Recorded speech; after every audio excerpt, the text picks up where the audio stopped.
माथुर दिया। कौन सर पे बैर कहते, कौन सर पे बैर कहते आपका आभार। भूले कैसे बना भूले भले संसार, आपकी शीशाएं बाबा।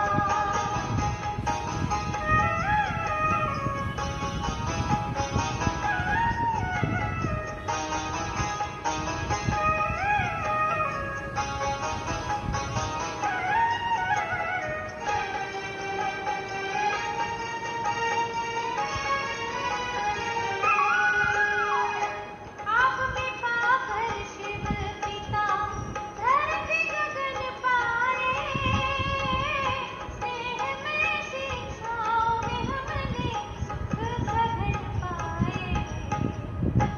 मन फरिश्ता ले चले हो, मन फरिश्ता ले चले हो कारों से भी पार। भूल गए कैसे बना भूले भले संसार, आपकी शीशाएं बाबा।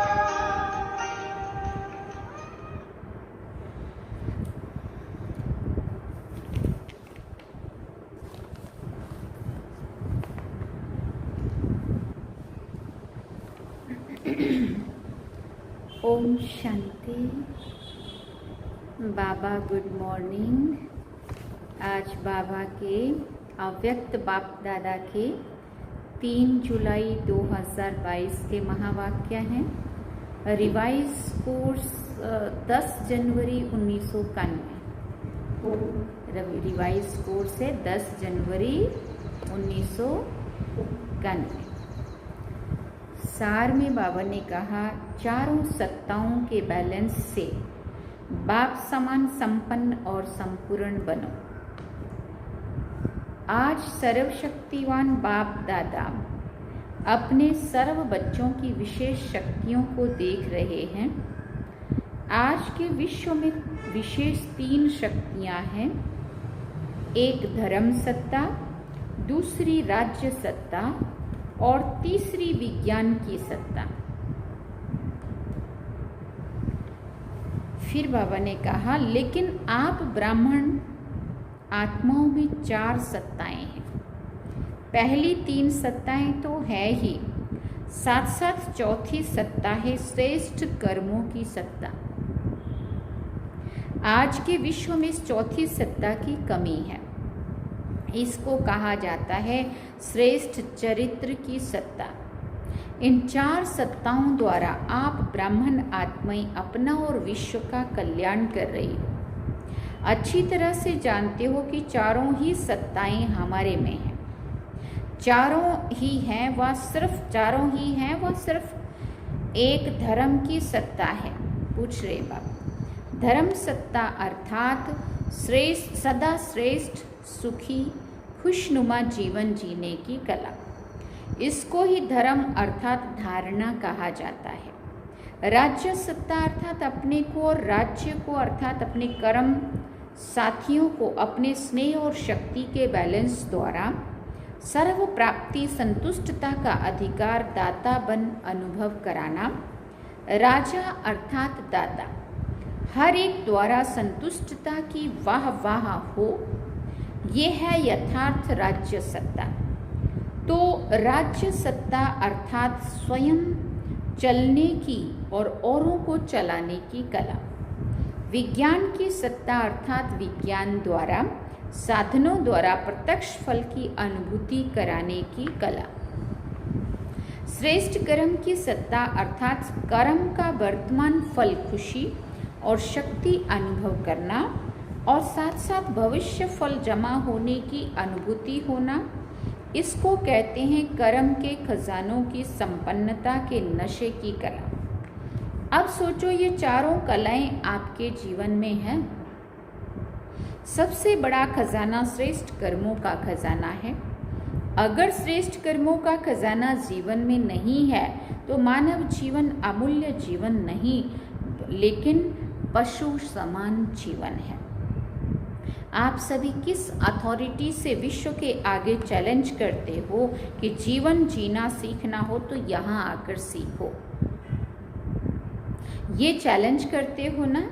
राजनेता हो, चाहे विज्ञानी नेता हो, चाहे धर्म नेता हो, सबके आगे रूहानी फकुर से कहते हो बेफिक्र बादशाह बनके देखो। बादशाह हो ना? जीवन का यथार्थ आनंद अनुभव कर रहे हो ना? सबसे बड़ा खजाना किसके पास है? हमारे पास है ना। अथॉरिटी से कहते हो ना, क्योंकि दुनिया में 3 सत्ताएं हैं और आपके पास 4 सत्ताएं हैं, और चारों ही सत्ताओं का बैलेंस, यही बाप समान संपन्न और संपूर्ण स्थिति है। तपस्या वर्ष में क्या करेंगे फिर, पूछा बाबा ने। इन चारों सत्ताओं को चेक करना।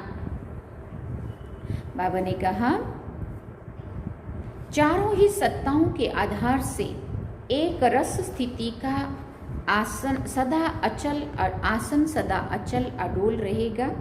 तपस्या सदैव आसन पर करते हैं ना, तो ये 4 सत्ताओं रूपी 4 पांव एक रस स्थिति के आसन पर को मजबूत करेंगे।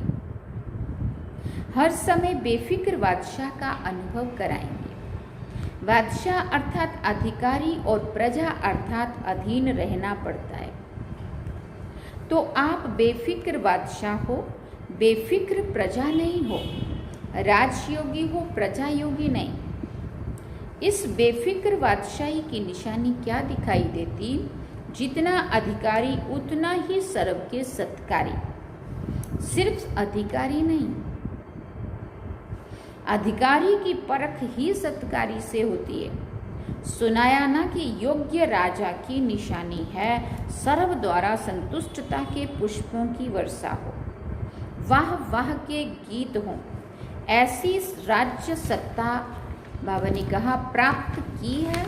पूछा, पहले अपने समीप के कर्म साथी कर्मेंद्रियों को चेक करो कि मुझ आत्मा राजा के स्नेह और शक्ति अर्थात लव और लॉ दोनों ही सदा ऑर्डर में चलते हैं, या कभी कभी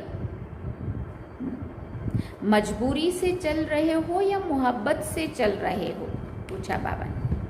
दिखावा मात्र है या दिल से है? ऐसे ही सारे दिन की दिनचर्या में अपने कर्म संबंधी या कर्म के साथियों को देखो, उसके साथ सर्व संपर्क में आने वाली आत्माओं को देखो कि मुझ राज्य अधिकारी आत्मा द्वारा कितने % में और कितने संतुष्ट हर्षित रहे। ये है राज्य सत्ता की यथार्थ अनुभूति।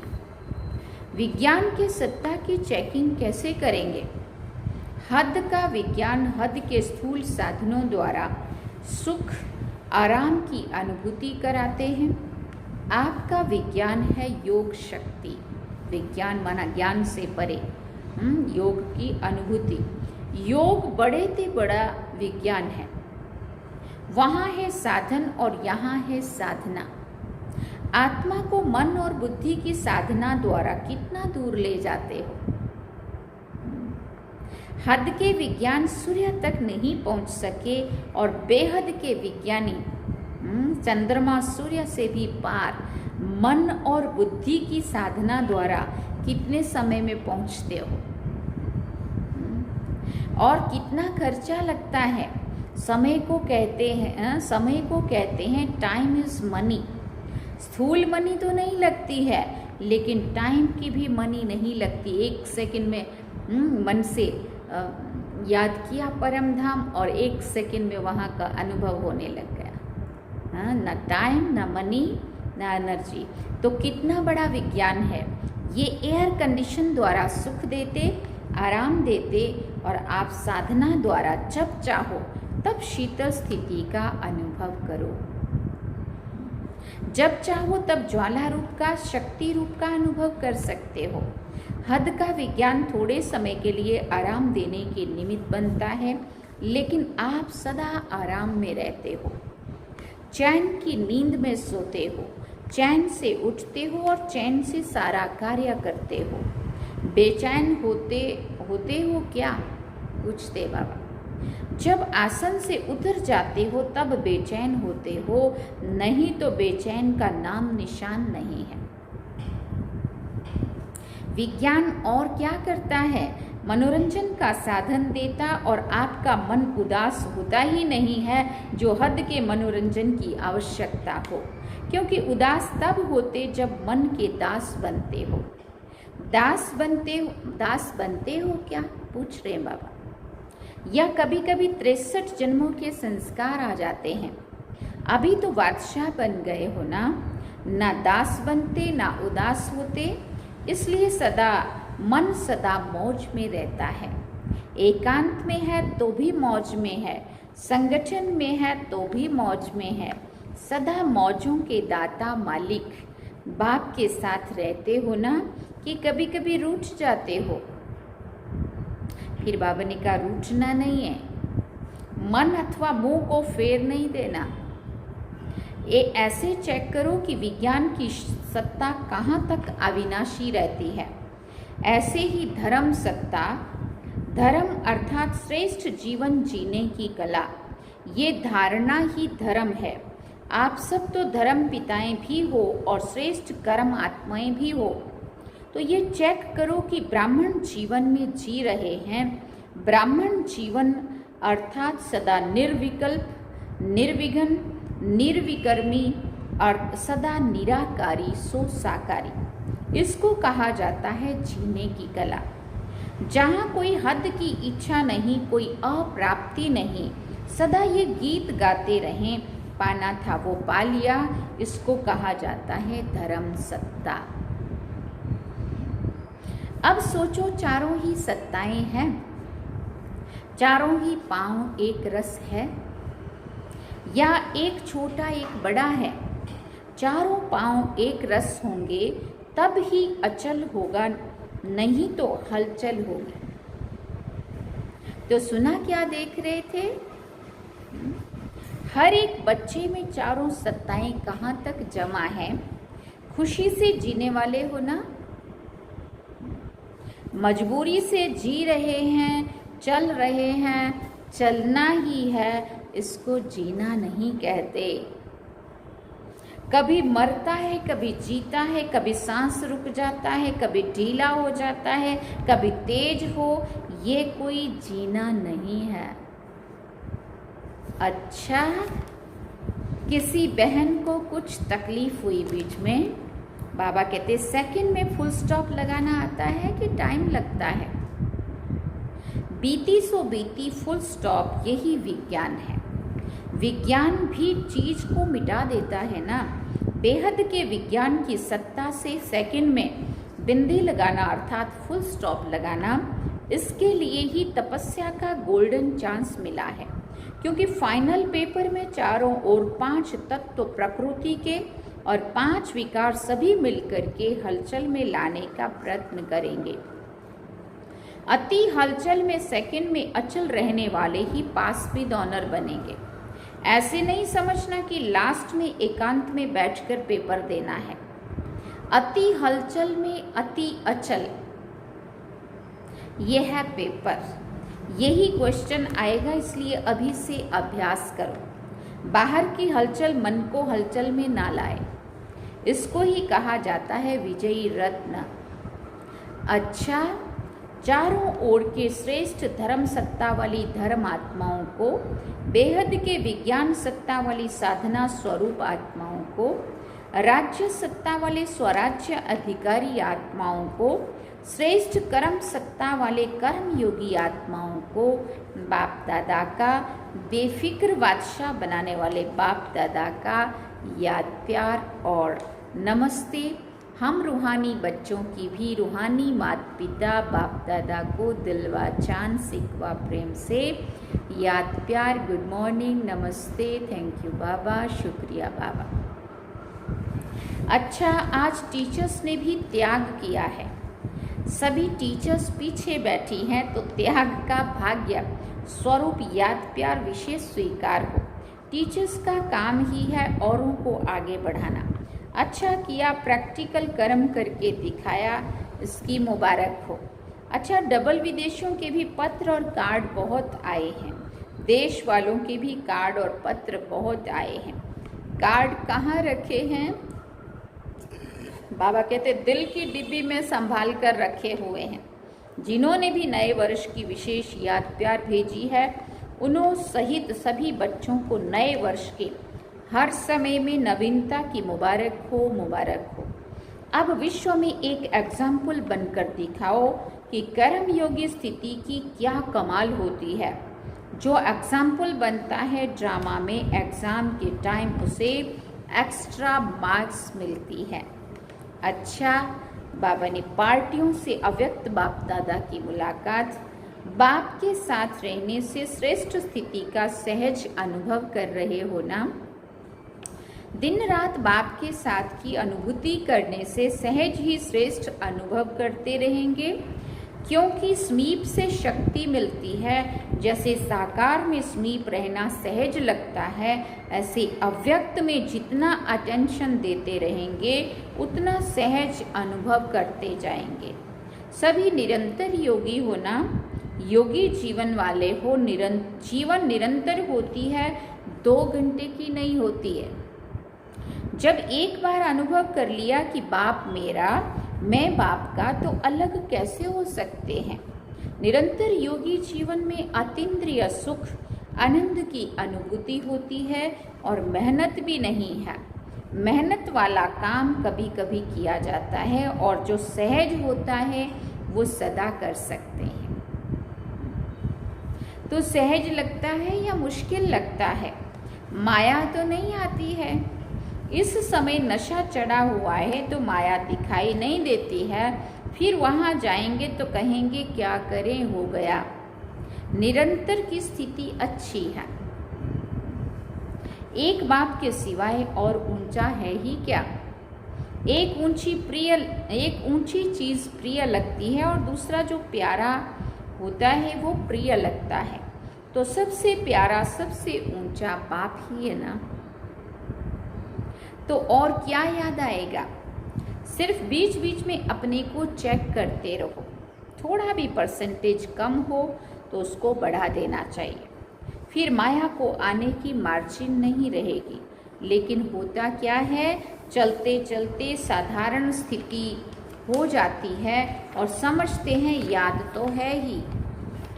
अच्छे से अपने को हम चेक नहीं कर पाते और हम कहते हैं याद तो करते ही है ना, भूले तो है ही नहीं। लेकिन साधारण होते होते विस्मृति की ओर चले जाते हैं। इसलिए साधारण भी नहीं होने दो। थोड़ा भी परसेंटेज कम हो तो ऐड कर लो, तो सदा ही शक्तिशाली रहेंगे। शक्तिशाली आत्मा के बीच में माया के आने की हिम्मत नहीं होती है। माया आए फिर युद्ध करो, इसमें समय चला जाता है और लिंक टूट जाता है। टूटे हुए लिंक को जोड़ना, उसमें निरंतर अंतर पड़ जाता है। इसलिए साधारण स्थिति भी नहीं होने दो। इस गलती में नहीं रहो कि बाप की याद तो है ही नहीं, लेकिन सदा याद स्वरूप है। याद स्वरूप अर्थात शक्तिशाली याद। कभी कभी काम, क्रोध, लोभ, मोह, बड़े विकार नहीं आते, लेकिन अपना ही स्वभाव, अपना ही संस्कार साधारण स्थिति बना देता है। ये अलबेलेपन के रूप में माया आती है। स्टडी रोज करते हैं, मुरली भी पढ़ते हैं, सेवा भी करते, लेकिन जैसा होना चाहिए वैसा नहीं। चल रहे हैं लेकिन स्पीड क्या है। बाबा के बन तो गए हैं, चल तो रहे हैं, परंतु हमारे पुरुषार्थ की स्पीड क्या है। चलने के साथ स्पीड भी अच्छी हो। बाप सभी बच्चों को सदा ही ऊंचा देखता है और सदा ही ऊंच देखने की शुभ आशाएं रखता है। अच्छा, सभी श्रेष्ठ कर्म करने वाले, कर्म की सत्ता वाले होना। श्रेष्ठ कर्म की पूंजी जमा है ना। कितने जन्म चलेगी, फिर बाबा पूछता है कितना जमा किया है, पूरा कल्प चलेगी या 21 जन्म चलेगी। आधा कल्प के बाद भी पूजे तो जाएंगे। पूज्य भी तब बनते हो जब श्रेष्ठ कर्म का खजाना जमा करते हो। लास्ट जन्म भी देखो कितना अच्छा है, भिखारी तो नहीं बने ना, दाल रोटी तो है ना। तो जब लास्ट जन्म अच्छा है तो और जन्म भी अति दुखी नहीं होंगे। ये तो सभी सुखी के भेंट में दुखी है, बाकी ऐसे दुखी नहीं होते जो फकीर बनकर रोटी मांगो। देखो दुनिया में कैसे दुख लगा पड़ा है, खाने को खाना नहीं, रहने को घर नहीं। दुनिया के हिसाब से अति दुखी नहीं होते हैं, सतयुग के हिसाब से दुखी होते हैं। अच्छा, टीचर्स का भी लक है जो सेवा की लॉटरी मिल जाती है। लॉटरी तो सबको मिलती है, लेकिन इन्हों को सेवा की लॉटरी विशेष मिली है। आप लोग भी टीचर्स को देखकर खुश होते हो ना, या समझते हो टीचर्स आगे क्यों हैं? आगे रखने वाले स्वतः ही आगे हो जाते हैं। रिगार्ड देने वाले को रिगार्ड मिलता जरूर है। ये एक अनादि नियम है। देना अर्थात लेना और लेना अर्थात गंवाना। कोई लेने की कोशिश करते हैं, मुझे रिगार्ड मिले, मुझे क्यों रिगार्ड नहीं देते, तो लेने के पीछे जाना माना गंवाना, और देना अर्थात लेना। तो देने वाले दाता के बच्चे हो या लेवता हो, देवता अर्थात देने वाले। अच्छा है, बाप भी खुश, बच्चे भी खुश, बाकी क्या रहा। टीचर्स सबसे ज़्यादा खुश हैं क्योंकि स्टूडेंट्स को देख करके खुशी होती है। अच्छा, वरदान में बाबा ने कहा, आत्मिक वृत्ति दृष्टि से दुख के नाम निशान को समाप्त करने वाले सदा सुखदायी भव। आत्मिक वृत्ति दृष्टि से दुख के नाम निशान को समाप्त करने वाले सदा सुखदायी भव। ब्राह्मणों का संसार भी न्यारा है तो दृष्टि वृत्ति व सब न्यारी है। जो चलते चलते आत्मिक दृष्टि आत्मिक वृत्ति में रहते हैं, उनके पास दुख का नाम निशान नहीं रह सकता, क्योंकि दुख होता है शरीर भान से। अगर शरीर भान को भूलकर आत्मिक स्वरूप में रहते हैं तो सदा सुख ही सुख है। उनका सुखमय जीवन सुखदायी बन जाता है। वो सदा सुख की शैया पर सोते हैं और सुख स्वरूप रहते हैं। स्लोगन में बाबा ने कहा, खुद को देखो और खुद की कमियों को भरो, तब खुदा का प्यार मिलेगा। खुद को देखो, खुद की कमियों को भरो, तब खुदा का प्यार मिलेगा। अच्छा, ओम शांति। ये थे बाबा के महावाक्य जो हम सभी ने सुने। सार में बाबा ने कहा, 4 सत्ताओं के बैलेंस से बाप समान संपन्न और संपूर्ण बनो। 4 सत्ताओं के बैलेंस से बाप समान संपन्न और संपूर्ण बनो। श्री बाबा ने इसका सारा विस्तार सुनाया जो हम सभी ने इतने प्यार से सुना। अब हम बाबा को याद करेंगे। चलो बाबा की याद में।